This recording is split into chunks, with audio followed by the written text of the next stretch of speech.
m'appelle Nadja Ahmed, je suis avocate, j'ai 30 ans, je suis mariée. Je suis avocate au barreau depuis 5 ans à Maurice, je pratique. Je fais du droit de la famille, je fais du droit pénal, je fais aussi beaucoup de droit pour les femmes victimes. Enfin, je n'aime pas vraiment utiliser le mot victime. Les femmes combattantes, allons dire, les enfants qui sont victimes d'abus, et aussi les droits des prisonniers. Ce sont des sujets qui me tiennent à cœur.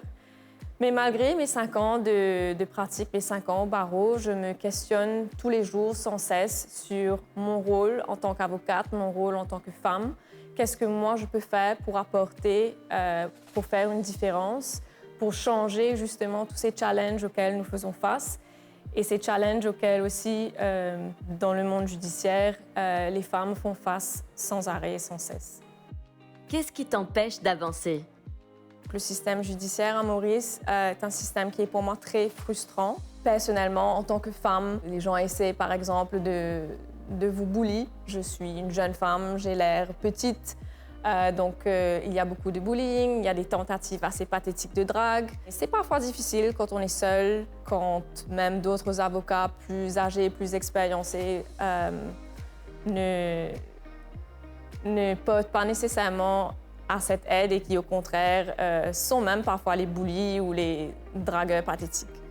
De quoi as-tu besoin pour devenir la femme que tu veux être? Malheureusement ou heureusement, ça a toujours été le cas. La femme a dû se battre pour avoir les droits que nous avons aujourd'hui.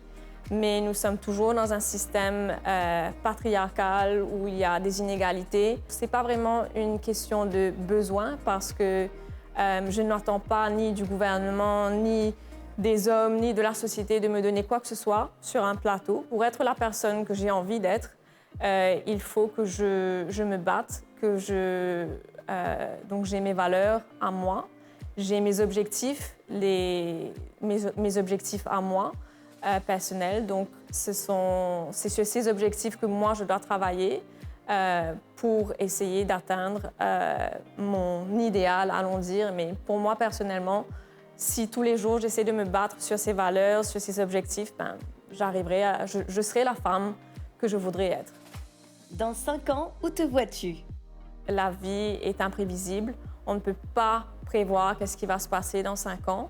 Donc, tous les jours se présentent avec des nouveaux challenges. Donc, si dans 5 ans, vous me voyez, je serai peut-être toujours avocate, je serai peut-être dans ma ferme avec mes poules. Je ne peux pas vous répondre sur exactement, professionnellement, où je serai dans 5 ans. Mais je peux vous dire que j'ai mes valeurs et du moment que j'ai mes valeurs, c'est ça qui va me pousser à arriver à mes buts. Et si mes buts changent chaque année, ça, c'est OK aussi, tant que j'ai mes valeurs à moi et je reste vraie à moi-même. Un message pour les femmes? Je voudrais dire à toutes les femmes de ne pas arrêter de se battre. Et c'est OK de se poser des questions sur...